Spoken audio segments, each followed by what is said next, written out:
Howdy howdy. This is a video on the task of every gardener, and that is, of course, weeding. We'll have to weed out both beds. I'm doing this now at the end of the video, so I've got some of it done.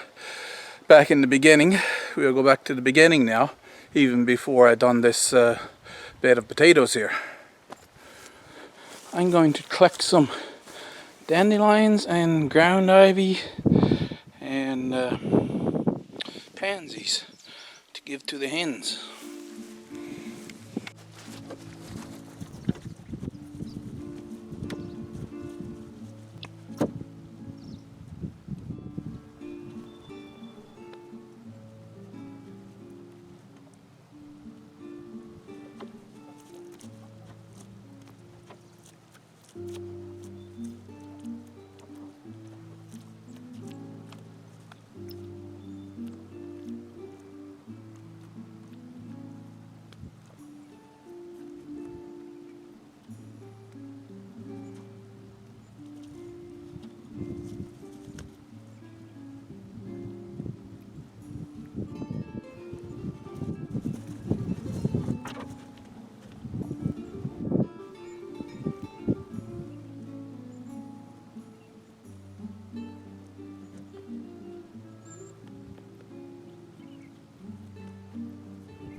There, that's enough for now. I'll bring that in, and when they get rid of that, I'll bring them some more. Of course, along here there's a bunch of buttercups. They're in the ranunculus family, so they're poisonous. And a lot of that ground ivy is growing right up among them, which is kind of a pity. So I just had to bring the shovel over and dig that out. The stinging nettles, they don't bother with that when you give it to them either. Of course, we wouldn't blame them, would they?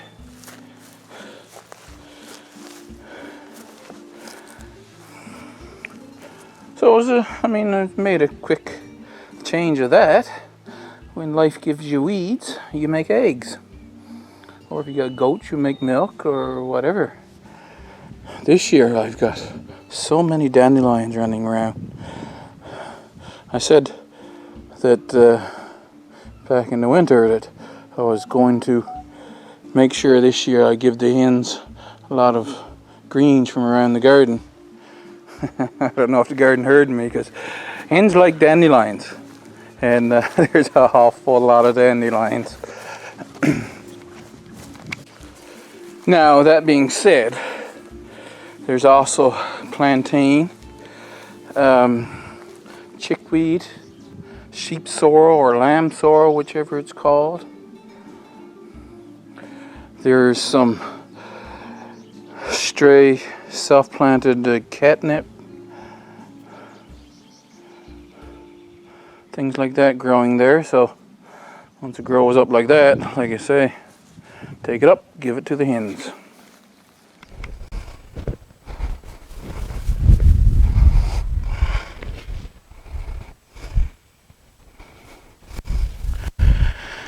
There's pros and cons to everything in life, and when you put a border around your bed like I do, the pro is that you have an exact delineation between where you want your soft soil and your planting area to where you want to walk. The other thing is, one of the cons, by the border, no matter what you use for a border, it's going to create a spot of constant moisture, which means any vegetation, aka weeds, will grow like crazy right beside that spot. And the other thing is, of course, you're not walking right there, so this is what you end up with. And I have to go around. The best way that I know to get that out right beside the beds is to use the edging spade.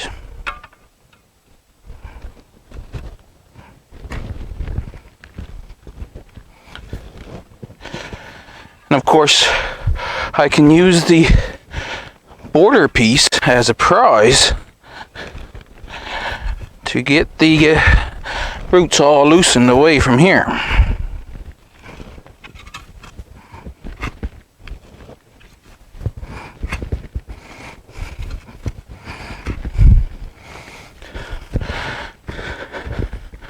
And what I'm going to do is go around the entire 2 plots, and anywhere where the weeds are growing up like this, I'll loosen them up. Then I'll go around with the wheelbarrow afterwards and pick them up.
So now the question is, would it be easier for me to rake this back into a pile with a regular garden rake?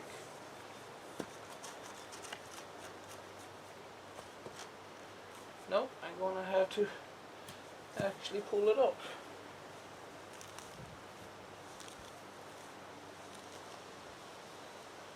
Like that.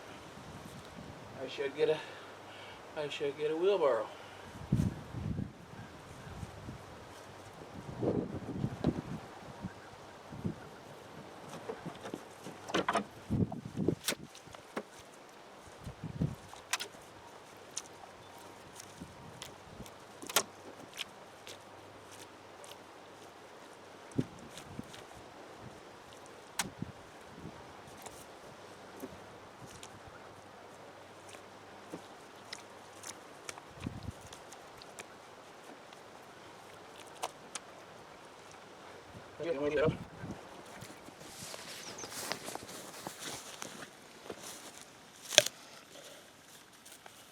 Put that brick up there. When I'm pulling things like this out, see, this was the mat, so I'm going to end up pulling the whole mat out. But even the roots, they get a lot of dirt among them that I can't shake off, so I can't bring that to the hands anyway. I mean, it's buttercup, so it's poisonous, but even without that, I can't really get the soil shook off. So So I'll just throw that in the compost and let all the organic matter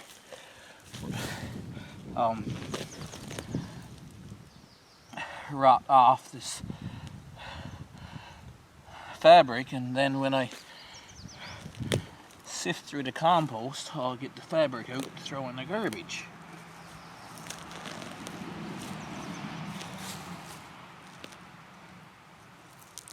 The landscape fabric, or weed fabric, whatever you want to call it, is only good in a place where you can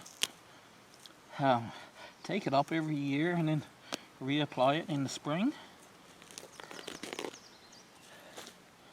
For a while it helps with the weeds, but then the weeds eventually get through it, and then you got a worse problem than just having weeds.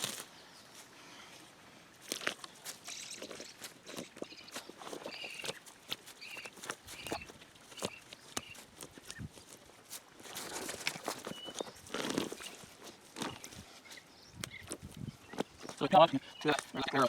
You want to do that sample, grass, that will go home, please, and cut the edge.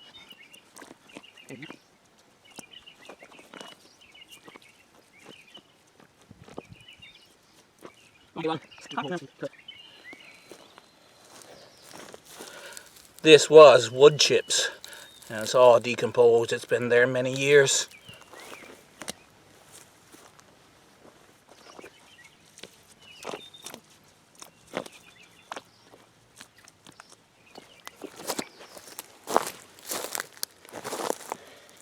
I have to use gloves for here because, as you might know, a lot of stinging nettles grows up here.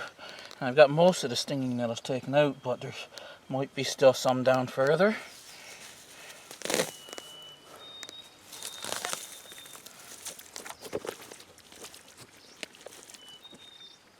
Up till now, the hardest weed I had to get out was the buttercup, creeping buttercup. But now I have Doc getting around.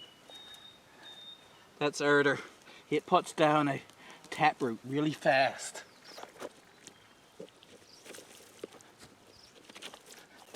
So yeah, the paths in this patch is definitely going to be revamped this year.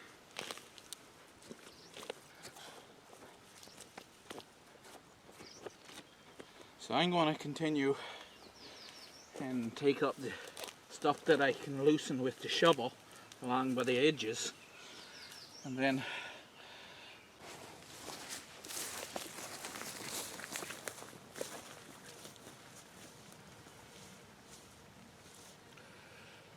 this, what I'm about to do here, if you have something like crabgrass or stinging nettles, it is a necessity. In the professional landscape maintenance world, they call this deep edging. Essentially, you go along, you drive your edging shovel down into the soil, and you pull back. When we're done, we'll lift up all of this bit of sod that's inside the cut line. Now, if you wanted to be a perfectionist about it, you would put down a string and use the string as a guide to make a perfectly straight line. For my purposes, I can just eyeball it and say I'm going out about 12 inches from the end of the beds and just go along with that.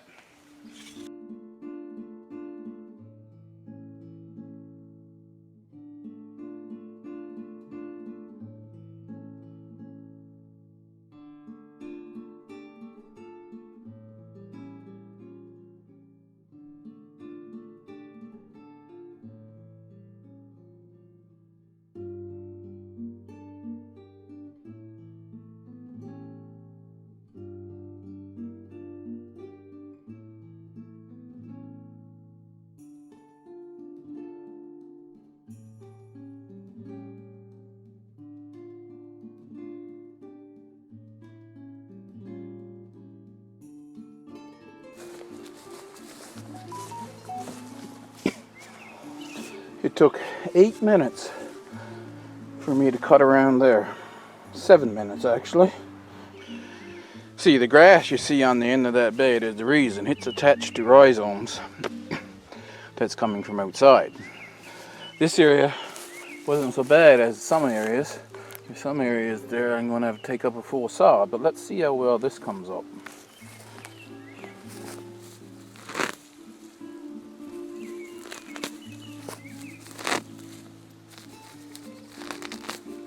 Stinging nettles.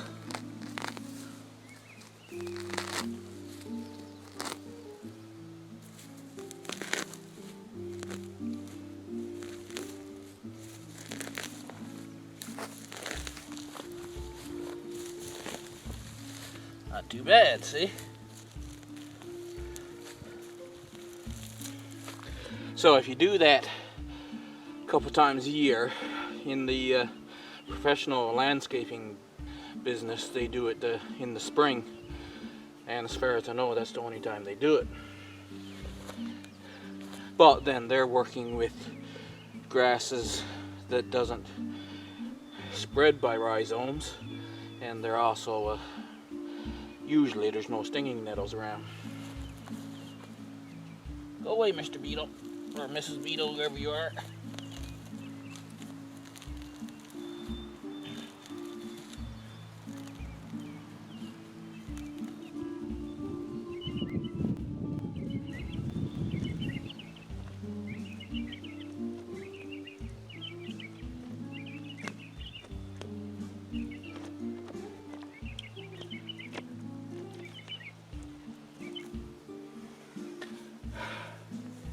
Now I couldn't get it cut down deeply there, so I'm going to try again.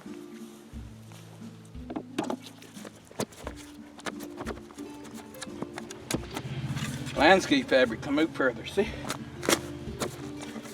We got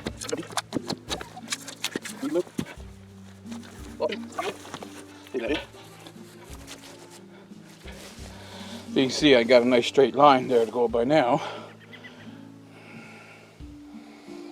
406, so it took me about 5 minutes actually to go down that side.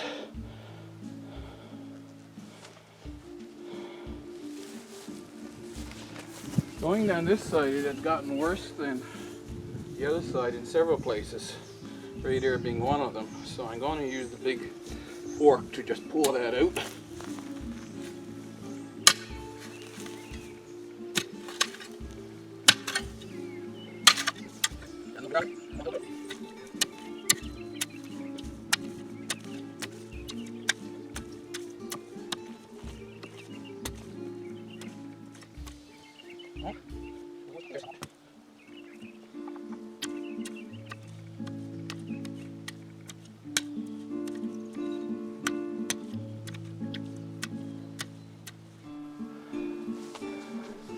About the same, 7 minutes.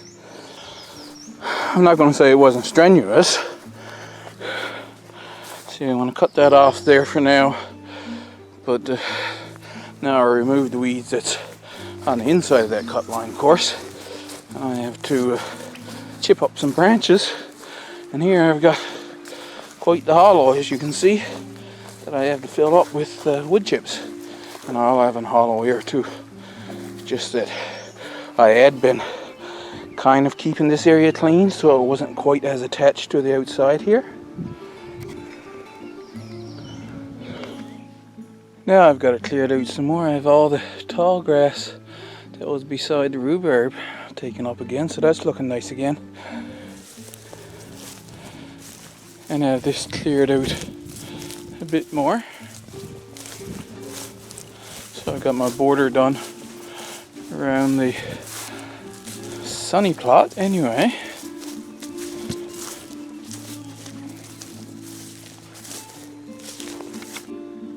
Now I have to take my seat and I sit here.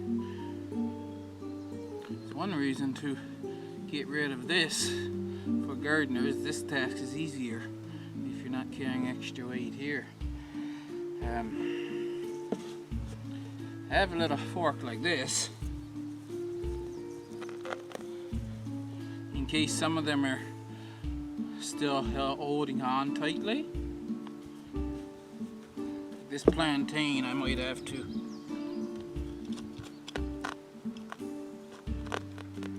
scrape down into the ground to get out the roots.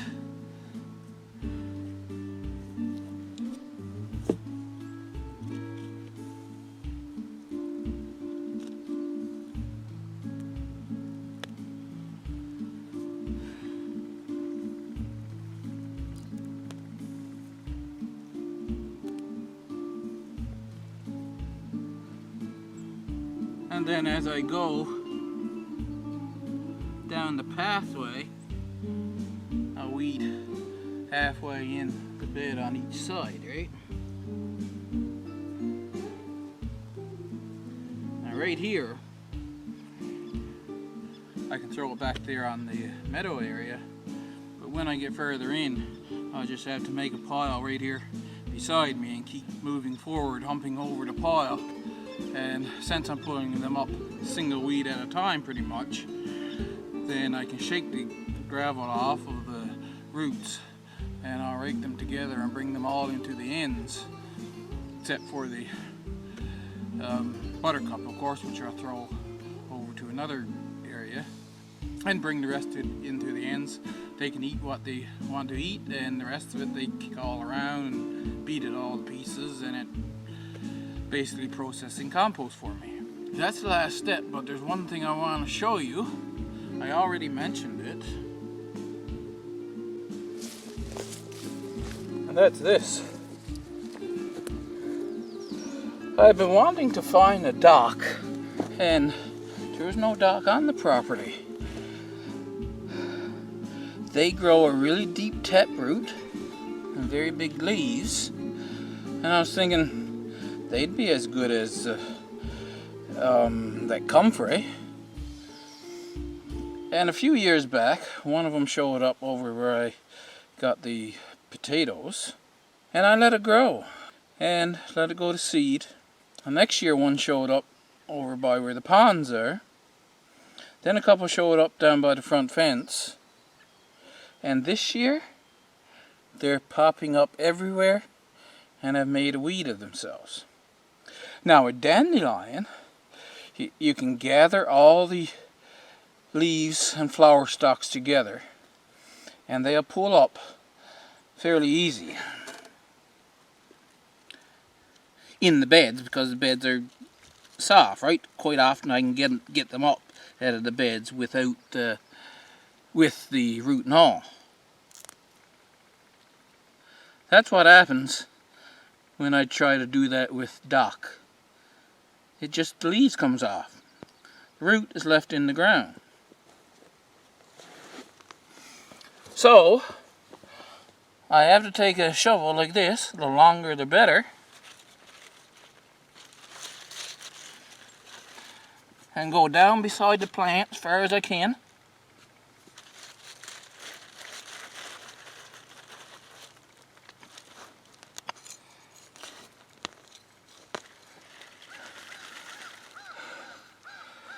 And even at that, you see, you'll break off the roots. Now this is like 3 or 4 plants together, that's why there's several roots.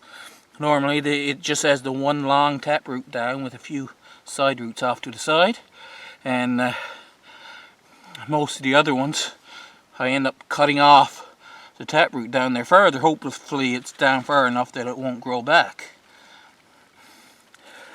But the size of that one, you just seen the size of that one. This is the carrot bed. There was nothing growing there earlier. That came up from seed this year. So there's a single one. I'll go down beside that.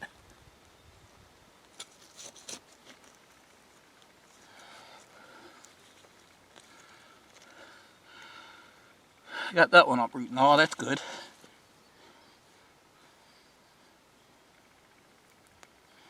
But my carrots are coming up nice.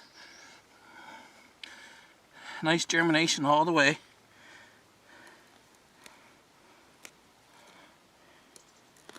Don't know how interesting it is to you a video on weeding, but of gardening task, No matter what you grow, that's one thing you're going to have to do.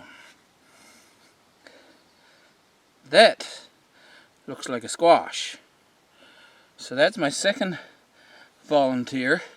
I have another one somewhere that looks like a cucumber.